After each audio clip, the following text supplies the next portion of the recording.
There is a quiet, peculiar joy in standing before a shelf filled with unread books.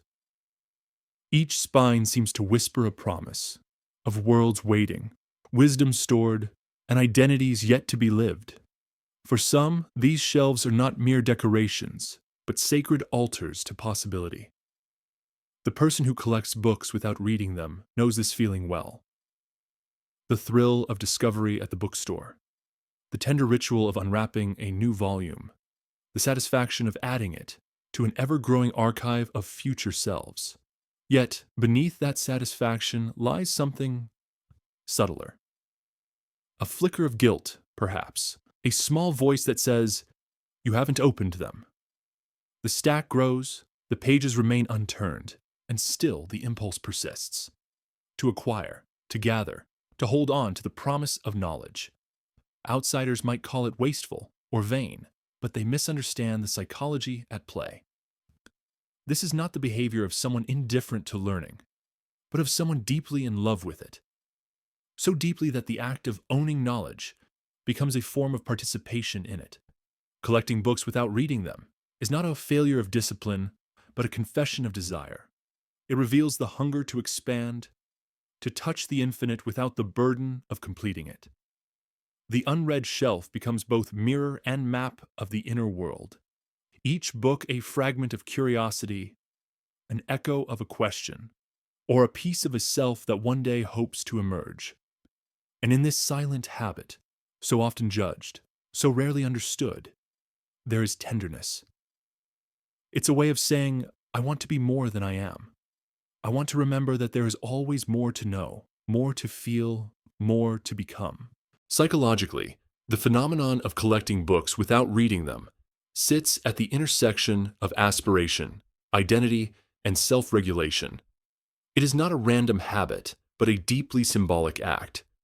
In the language of psychology, it can be traced to what is known as the intention-behavior gap. The distance between what we plan and what we actually do. The person who buys books but does not read them lives perpetually in that space, suspended between desire and execution. Yet, this gap is not merely evidence of failure. It is a record of yearning. From a cognitive perspective, the act of purchasing a book activates the brain's reward circuitry. Dopamine is released not when we finish a task, but when we anticipate doing so. Thus, buying a book feels momentarily like becoming smarter, more cultivated, more complete. The brain celebrates potential as though it were achievement. For the mind, the unread book is already part of the self's expansion, a symbolic acquisition of knowledge, even before comprehension begins. There's also an element of identity construction. Books are tangible self-portraits. Each title reflects an inner interest, a value or a dream we wish to inhabit. A person's library, whether read or not, is a psychological mirror, built not only from what they know, but from what they long to understand. To own a book about philosophy may be to whisper, I want to think more deeply. To buy a novel about solitude may be to admit, I too am searching for meaning.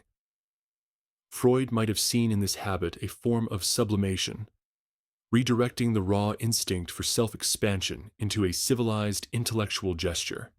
Jung, perhaps, would call the library a symbol of the self's archetypal journey, the unconscious drive to collect fragments of wisdom that mirror the totality we seek.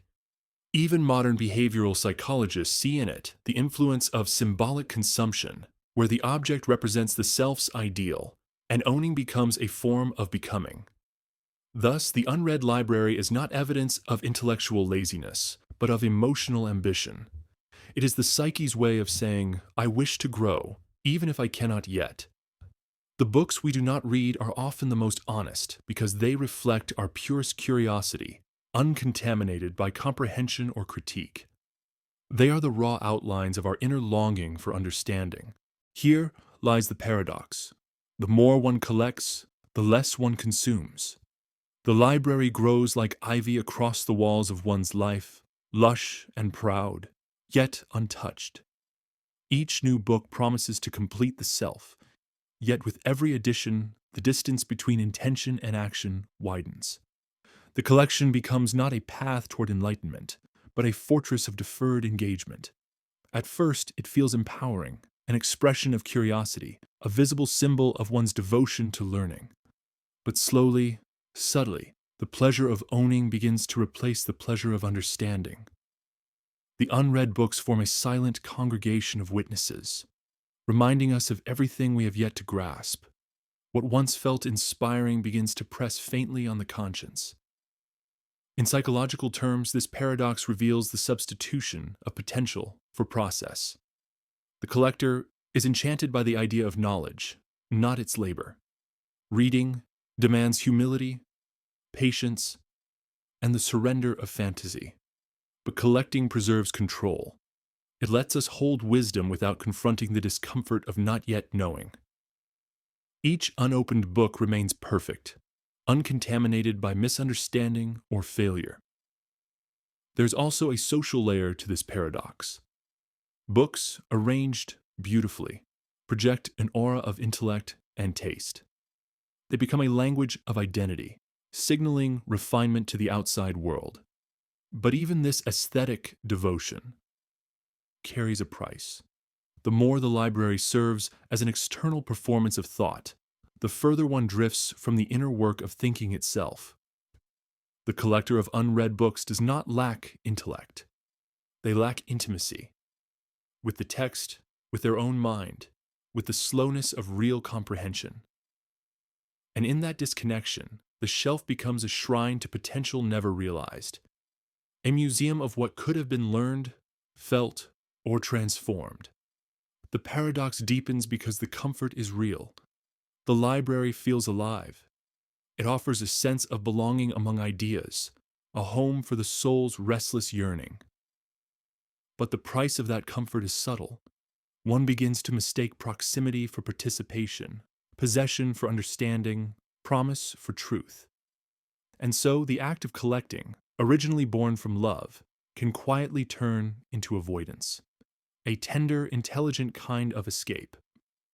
The bookshelf becomes a soft, intellectual cocoon that protects us not from ignorance, but from the anxiety of encountering it. As the shelves fill, so too does the quiet weight within. The collector begins to sense the presence of those unread books as both comfort and accusation. They stand there, patient and dignified, like old friends waiting to be acknowledged, or ghosts of unrealized selves. Each title bears a subtle emotional charge: guilt for neglect, nostalgia for the person one meant to become, and a faint grief for the time that will never stretch enough to embrace them all. The psychology of this guilt is complex. It's not just about unfinished reading, it's about unfinished becoming. The unread book becomes a mirror for the unlived life, the projects postponed, the emotions unexplored, the wisdom we wish we had the courage to face. In this way, the private library becomes a deeply intimate form of autobiography, written not through words but through absences. There's a melancholy hidden in the sight of the unread shelf. It is the melancholy of abundance, too many ideas, too little time. The collector of unread books is haunted by the infinity of human thought and by the finiteness of their own mind. To read is to surrender to mortality, to admit that one cannot know everything. And so, sometimes, not reading is a defense against that truth. By keeping the book closed, one preserves the illusion that there is still time, that potential still lives untouched, unspoiled. Yet beneath the guilt and the melancholy, there is tenderness. These unread books are not trophies of failure, but companions of longing. They are reminders of who we once wanted to be, or who we still hope to become. They speak to the kind of hunger that defines the human condition, the desire to grasp the world's meaning, and yet remain humble before its vastness. The price of this paradox, then, is not ignorance, it is distance. Distance from the present moment, from the joy of imperfect engagement, from the vulnerability of being a learner instead of an owner. The collector may not realize it, but their shelves have become a map of their own inner postponements. And yet, within that distance lies something profoundly human, the courage to keep wanting, even when we cannot complete the wanting. The unread library, in its silent beauty, is the architecture of yearning itself, a portrait of the soul's endless, unfinishable appetite for meaning. When we step back from the personal and gaze at the phenomenon of unread books from an existential distance, something remarkable reveals itself. These shelves, heavy with unopened wisdom, speak to a universal human condition, the tension between finitude and infinity. We collect books not because we can read them all, but because we cannot. The act itself becomes a quiet rebellion against the brevity of life. Each unread book is a confrontation with the vastness of knowledge. To see hundreds of volumes waiting is to feel, at once, the awe and the humility of being human. We realize how impossibly small our individual mind is compared to the ocean of thought that preceded us. And yet, we keep collecting, perhaps because the very act of surrounding ourselves with that immensity offers a strange kind of peace. It reminds us that wisdom exists, even if we will never fully possess it. In this way, unread books symbolize both limitation and hope. They embody our awareness that life will never allow us to know enough, but also our refusal to stop reaching.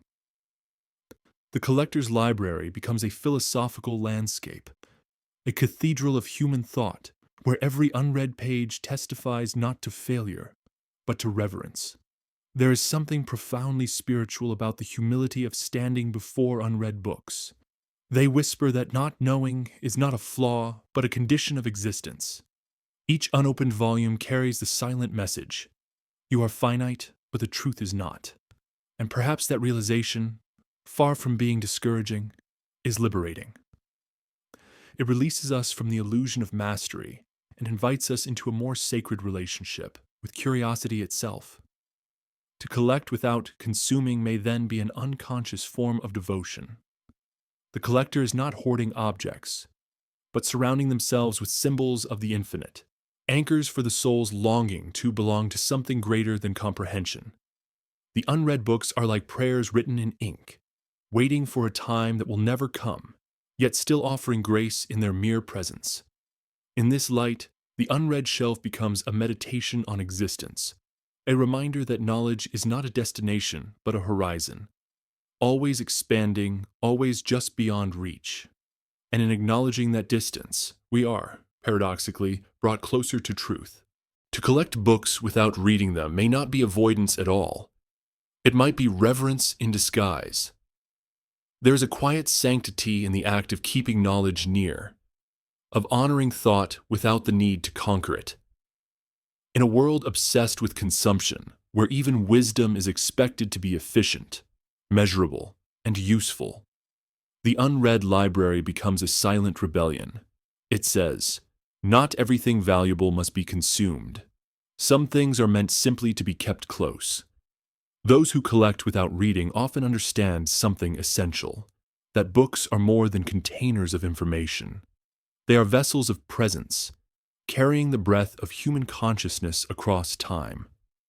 Just by existing on a shelf, they emit a kind of intellectual light, a memory of every question ever asked. To live among them is to live among echoes of the human spirit. The unread library, in this sense, is not a failure of curiosity, but an acknowledgement of mystery. Each unopened spine is a doorway that remains unentered, preserving its possibility. The collector does not diminish the book by not reading it. Rather, they protect its potential from being reduced to mere content. They allow it to remain infinite, to continue being more than the mind can hold. Philosophically, this relationship mirrors the way we relate to life itself. We cannot experience every love, every truth, every beauty, but we can stand in awe of their existence. We live beside the unread, the unseen, the unfelt, and still find meaning in their nearness. The collector's shelves are, therefore, a miniature cosmos, a place where knowledge and humility coexist, where the finite human self dares to live among the infinite. To collect and not read is to confess, I am small, but I care about the vast. It is to engage in a kind of intellectual faith, that wisdom does not disappear simply because it is not yet understood.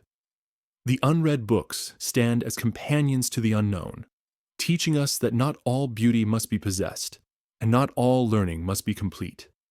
In this light, the collector's library ceases to be an archive of guilt and becomes instead a living testament to wonder.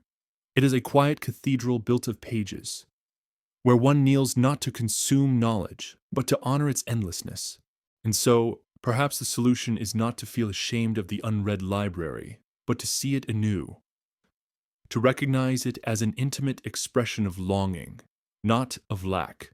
The person who collects books but does not read them is not lost. They are listening. Their shelves form a quiet dialogue between the self and its possibilities, between what is known and what is still waiting to be born within them. The unread books do not demand to be conquered. They ask only to be respected, to be seen as witnesses of curiosity, as artifacts of hope. Each title, unopened, marks a moment in which the soul reached towards something larger than itself. The library, in this way, is a record of devotion, not deficiency, a portrait of a mind that keeps wanting to grow. In reframing this behavior, we move from guilt to gratitude.